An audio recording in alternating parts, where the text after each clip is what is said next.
Il est un phénomène qui m'a toujours intrigué. Nous ne possédons aucune photo, peinture, sculpture ou bas-relief représentant Jésus lorsqu'il était sur la terre, et pourtant, même un enfant est capable de reconnaître une image représentant Jésus. Vous êtes-vous déjà posé la question, à quoi ressemblait Jésus? Avez-vous déjà rêvé de voir Jésus face à face? Prenez votre Bible et préparez-vous à quelques surprises.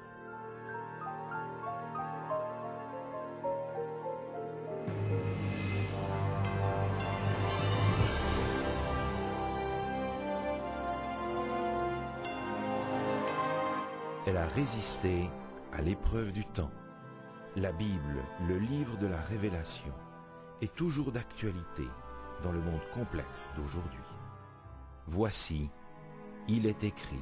C'est un message de foi et d'espérance que vous présente maintenant José Élisée.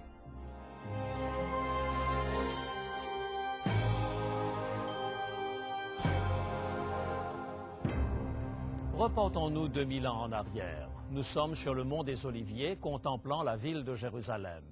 Un homme brun, portant tunique et cheveux longs, gravit le sentier étroit et rocailleux et se porte à notre hauteur.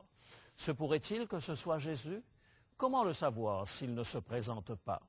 Existe-t-il dans la Bible un portrait du Christ qui nous permette de l'identifier? L'histoire nous a-t-elle laissé des indices précis?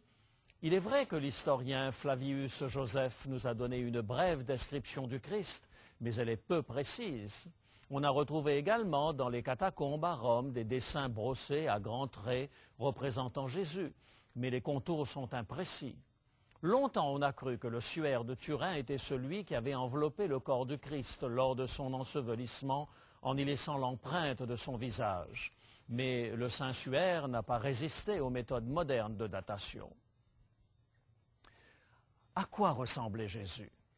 Quelle description pourrait nous permettre de nous rapprocher le plus de son visage? L'apôtre Paul mentionne le visage du Christ dans sa deuxième lettre aux Corinthiens, chapitre 4 et le verset 6. 2 Corinthiens, chapitre 4 et le verset 6. Car Dieu qui a dit « La lumière brillera du sein des ténèbres » a fait briller la lumière dans nos cœurs pour faire resplendir la connaissance de la gloire de Dieu sur la face de Christ. Selon l'apôtre Paul, voir la gloire de Dieu et apprécier son caractère passe par la contemplation du visage de Jésus-Christ. Accompagnez-moi en Terre Sainte, sur les pas de Jésus, et brossons en 5 tableaux un portrait de Jésus-Christ. Rendons-nous en tout premier lieu au mont de la Transfiguration, non loin du mont des Oliviers. Pierre, Jacques et Jean ont accompagné Jésus sur cette colline pour prier. C'est ici que l'évangile de Matthieu, au chapitre 17, nous donne un premier aperçu du visage du Christ. Matthieu, chapitre 17, versets 1 à 3. 6 jours après, Jésus prit avec lui Pierre, Jacques et Jean, son frère, et il les conduisit à l'écart sur une haute montagne. Il fut transfiguré devant eux, son visage resplendit comme le soleil, et ses vêtements devinrent blancs comme la lumière.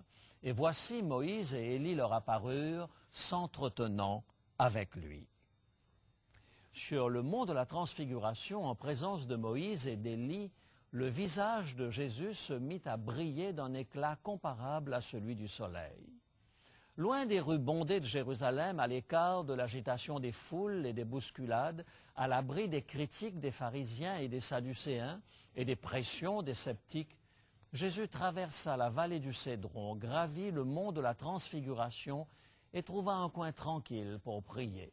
Et tandis qu'il méditait sur sa mort prochaine et le supplice de la croix, qu'il voyait à l'avance, suspendu entre ciel et terre, les mains clouées et une couronne d'épines sur la tête, son visage se mit à resplendir comme le soleil.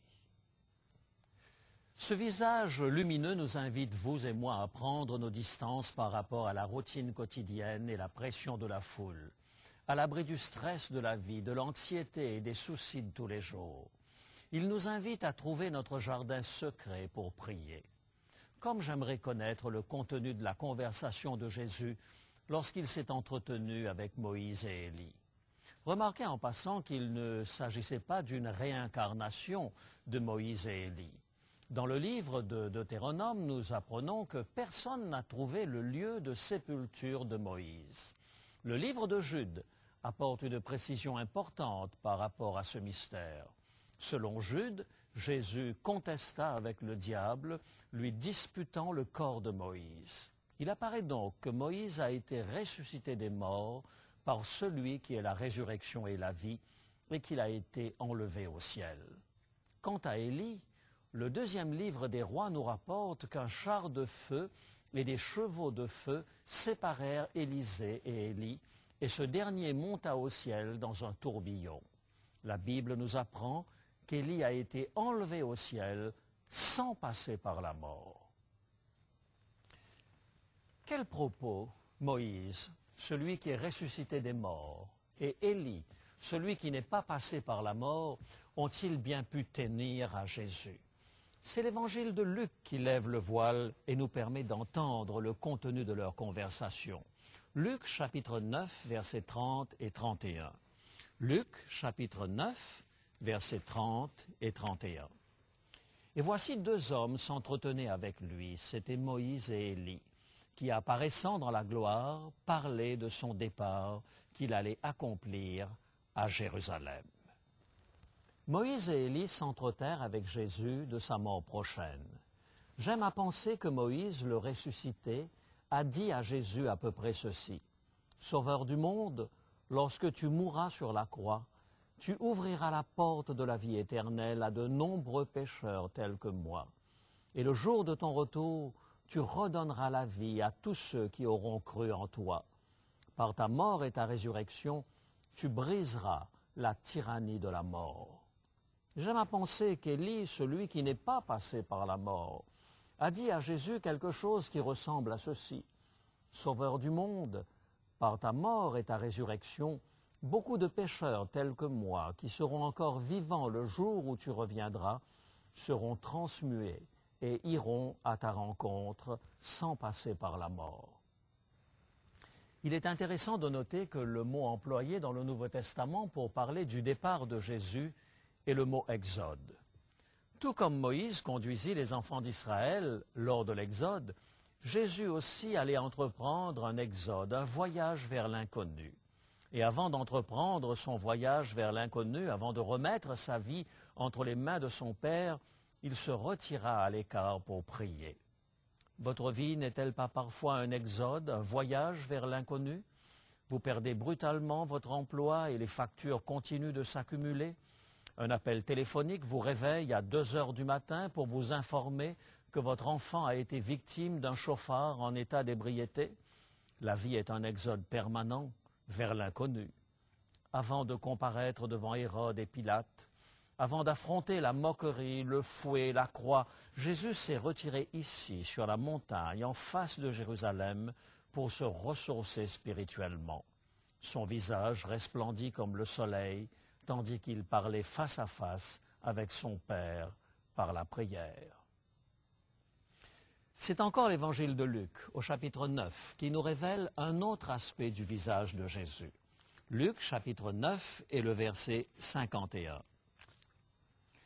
Lorsque le temps où il devait être enlevé du monde approcha, Jésus prit la résolution de se rendre à Jérusalem.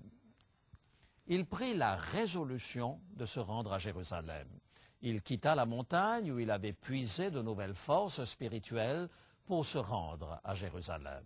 Le mot résolution contient l'idée de courage, de force, de persévérance et de résilience. Lors des Jeux olympiques de Barcelone en 1992, toute l'Angleterre avait placé ses espoirs dans un coureur du 1500 mètres, Derek Redmond. Tout un peuple était rivé au petit écran alors que les coureurs prenaient place sur la ligne de départ. Lorsque le signal du départ fut donné, Derek jaillit des blocs de départ et jusqu'au virage eut la course bien en main. C'est alors qu'il ressentit une douleur fulgurante dans son mollet. Le tendon déchiré, il se retrouva au sol essuyant au passage les mottes de terre des crampons des autres coureurs. Derek Redmond se releva en boitant. Il savait que la course était finie pour lui, mais il voulut la terminer. Depuis les gradins, Jim, le père de Redmond, voyant son fils tomber, se fraya un passage dans la foule, bouscula les gardes de sécurité et prit son fils à bras-le-corps pour le ramener hors de la piste. Mais Derek dit à son père, « Papa, je dois le faire, pour moi-même et pour l'Angleterre. » Jim Redmond lui répondit, « Alors, mon fils, nous le ferons ensemble. » Mettant ses bras autour de son fils, ils s'avancèrent vers la ligne d'arrivée sous un tonnerre d'applaudissements. La détermination dit « Je tiendrai bon, je n'abandonnerai pas, j'irai jusqu'au bout. » Vous est-il arrivé quelquefois de vous demander s'il ne valait pas mieux abandonner, vous disant à vous-même « J'en ai assez, je ne ferai pas un pas de plus » ? Souvenez-vous alors que notre Seigneur ne reste pas assis dans les gradins vous encourageant de la voix. Il vient à vous, là où vous êtes. Il vous voit étendu sur la piste et il dit « Nous le ferons ensemble. » Dans le tourbillon des activités de la vie, le visage radieux de Jésus nous invite à la prière. Lorsque vous êtes sur le point d'abandonner, prêt à baisser les bras, le visage résolu du Christ vous invite au courage. Rendons-nous maintenant à Gethsémane et contemplons le visage douloureux du Christ. Jésus se rendait souvent au jardin de Gethsémane pour prier, passant parfois la nuit entière en communion avec son Père. Selon la tradition, c'est ici qu'a eu lieu l'arrestation de Jésus. Ce lieu nous révèle un autre aspect du visage de Jésus. Selon Matthieu, chapitre 26 et le verset 39, Jésus est venu dans ce jardin pour y puiser la force nécessaire pour affronter la crucifixion. Matthieu, chapitre 26 et le verset 39. Puis, ayant fait quelques pas en avant, il se jeta sur sa face et pria ainsi, « Mon Père, s'il est possible que cette coupe s'éloigne de moi, toutefois, non pas ce que je veux, mais ce que tu veux. » Avant d'affronter la mort en face, Jésus allait auparavant subir le reniement de Pierre et la trahison de Judas. Ceux-là même qu'il était venu sauver allaient l'abandonner. Pourtant, devant la coupe amère qu'il était sur le point de boire, Jésus dit, « Toutefois, non pas ce que je veux, mais ce que tu veux. » Jésus avait-il hâte de souffrir et de mourir? Avait-il hâte d'être abandonné de ses disciples, d'être environné des ténèbres dans lesquelles Satan voulait le retenir? Absolument pas. Mais Jésus dit, « Père, non pas ce que je veux, mais ce que tu veux. » La notion d'abandon de soi est un élément essentiel de la vie chrétienne. Le visage de Jésus m'invite à m'abandonner à Dieu. Son visage douloureux m'invite à ouvrir mon cœur à Dieu et à lui dire « Ô Dieu, non pas ma volonté, mais ta volonté. » Ce principe simple, en apparence, peut produire une différence significative dans votre vie. Si avant chaque décision importante, vous demandiez à Dieu « Quelle est ta volonté, Seigneur ?» les décisions que vous prendriez seraient alors certainement différentes. Telle est l'expérience vécue par Jean et Marie.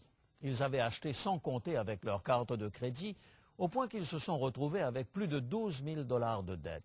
Accros de la carte de crédit, ils n'arrivaient pas à ralentir leur train de vie. Un jour de janvier, profitant d'une bonne chute de neige, ils décidèrent d'aller faire du ski. Jean dit à Marie, « Passons au centre commercial pour voir s'il n'y a pas des soldes sur les skis. » Ils s'y rendirent et bien entendu, comme par hasard, ils trouvèrent chacun un équipement complet pour seulement 900 $. Une affaire en or. Ils passèrent à la caisse et Jean prit sa carte de crédit comme d'habitude. Entendons-nous bien, je n'ai rien contre les cartes de crédit. Elles sont devenues très commodes dans notre société. Mais pour Jean et Marie, l'utilisation de cette petite carte était devenue source de conflits, de stress et de problèmes dans leur foyer. Ils attendaient à la caisse et Jean se préparait à signer son achat à crédit quand son regard croisa celui de Marie. « Penses-tu à la même chose que moi ?» disait leur regard. Ils se firent un clin d'œil, et Jean dit au commis, « Vous savez, j'aimerais réfléchir un moment avant de passer cette commande. » Jean et Marie sortirent du centre d'achat, main dans la main, ils s'assirent tranquillement sur un banc, et Jean dit, « Tu te rappelles, Marie, des paroles de Jésus dans le jardin de Gethsémanée? Non pas ma volonté, mais ta volonté. Marie, crois-tu que ce soit la volonté de Dieu que d'ajouter 900 $ à notre carte de crédit? » Marie répondit, « Cette dette amène en permanence des conflits et des disputes dans notre foyer. Pour être cohérent, je crois que l'on devrait retourner au magasin, déchirer la commande et rentrer à la maison. » Jean et Marie retournèrent au magasin et, pour la première fois depuis des années, ils eurent le courage de déchirer cette fiche de carte de crédit et ils rentrèrent chez eux soulagés et joyeux. Soit dit en passant, ce fut leur meilleure saison de ski avec leur vieux ski. Le visage radieux m'invite à sortir du tourbillon de la vie. Il m'invite à me calmer, à être patient et à prier. Le visage déterminé m'invite au courage et à tenir bon. Il m'appelle à regarder en haut lorsque je suis découragé. Le visage douloureux de Jésus dans le jardin de Gethsémanée m'invite à soumettre ma volonté à celle de Dieu. Il m'appelle à renoncer à mes idées arrêtées. Il m'interpelle dans mon égoïsme. Il me pousse à m'agenouiller à côté de Jésus au pied des oliviers et à crier « Non pas ma volonté, mais ta volonté ». Lorsque Jésus eut fini de prier, il se rendit auprès de ses disciples, Pierre, Jacques et Jean, et leur dit « Dormez maintenant, mon heure est venue. » Une foule bruyante gravissait le sentier. À la lueur des flambeaux, Jésus aperçut la silhouette de Judas qui se détacha du groupe et accomplit le geste convenu. Jésus, regardant Judas, dit « C'est par un baiser que tu livres le Fils de l'homme. » Ces rudes soldats romains se saisirent du Fils de Dieu et sans ménagement le forcèrent à descendre le sentier étroit. Parvenu à la salle du jugement, Luc nous relate les événements. Luc chapitre 22, verset 64. Luc 22, verset 64. Ils lui voilèrent le visage et le frappèrent au visage en disant « Devine qui t'a frappé ». Et maintenant, c'est le visage tuméfié de Jésus qui nous interpelle. Enhardis par l'absence de résistance, ces hommes s'approchent du Fils de Dieu. Ils le frappent violemment au visage. Le sang jaillit de ses lèvres. Plus de 5 siècles auparavant, Isaïe avait prophétisé « J'ai livré mon dos à ceux qui me frappaient et mes joues à ceux qui m'arrachaient la barbe. Je n'ai pas dérobé mon visage. » Qui est celui qu'on fait ainsi souffrir? Qui est celui qu'on frappe au visage? Qui est celui sur qui crachent ces hommes? Qui est celui à qui on arrache la tunique, nue jusqu'à la taille, lié à un poteau, les mains au-dessus de la tête, et qu'on frappe de 39 coups de fouet? Qui est celui dont le dos n'est plus qu'une masse sanguinolente, zébrée des coups de fouet des soldats? Qui est celui qu'on a affublé d'une couronne d'épines et dont le visage ruisselle de sang? Qui est celui qui souffre ainsi? C'est celui qui, par sa parole, a créé les mondes. Celui qui fit de la terre un merveilleux jardin. Celui qui créa les animaux, fit bourgeonner les fleurs et donna à chaque arbre son fruit. Celui qui suspendit les étoiles dans les cieux et créa le soleil et la lune. C'est Jésus, le Tout-Puissant, le Créateur. Et qu'a-t-il fait pour mériter cela? Rien, rien, rien. Il souffre pour vous et pour moi. Est-ce cette image du visage de Christ que vous voulez conserver? Un visage ensanglanté, tuméfié, défait par la souffrance? L'apôtre Paul dit dans Hébreux chapitre 6 que non seulement ils l'ont frappé au visage, mais que vous et moi faisions partie de cette foule. Car chaque fois que nous lui tournons le dos, chaque fois que nous nous complaisons dans le mal, chaque fois que délibérément nous plongeons dans le péché, nous aussi nous le frappons au visage. La croix du calvaire révèle non seulement la cruauté des bourreaux du Fils de Dieu, mais aussi la souffrance de son cœur lorsque nous lui tournons le dos aujourd'hui. Le visage ensanglanté et tuméfié nous pousse à tomber sur nos genoux. Il nous invite à la repentance. Le visage tuméfié de Jésus ne nous inspire pas la crainte de l'enfer et de ses tourments sans fin. Le visage ensanglanté de Jésus ne brandit pas le spectre de la mort éternelle. Ce visage de Jésus nous dévoile le Créateur, tout-puissant, le divin Fils de Dieu, venu sur terre pour prendre la nature humaine et pour mourir de la mort dont nous aurions dû mourir. Il révèle ce Jésus qui a pris le risque de la mort éternelle en étant mis dans le tombeau. Lorsque Jésus était pendu à la croix, vous et moi étions dans ses pensées. La croix de Jésus hurle cette prière. Père, je préfère descendre dans le tombeau et ne jamais en ressortir si par ce moyen, José, Gisèle, Rémi, Jean-Guy, chacun individuellement, nous pouvions être sauvés de la mort éternelle. C'est cela l'amour de Jésus. Et lorsque je tourne le dos à cet amour, lorsque je méprise cette miséricorde, je fais souffrir mon Créateur et mon Dieu. Le visage tuméfié de Jésus, le visage ensanglanté, m'invite à dire « Seigneur, montre-moi ce qui dans ma vie n'est pas en harmonie avec ta volonté. Mets le doigt sur mon péché, j'aimerais tant que rien ne fasse obstacle à la contemplation de ton visage. » Le visage radieux m'invite à la prière.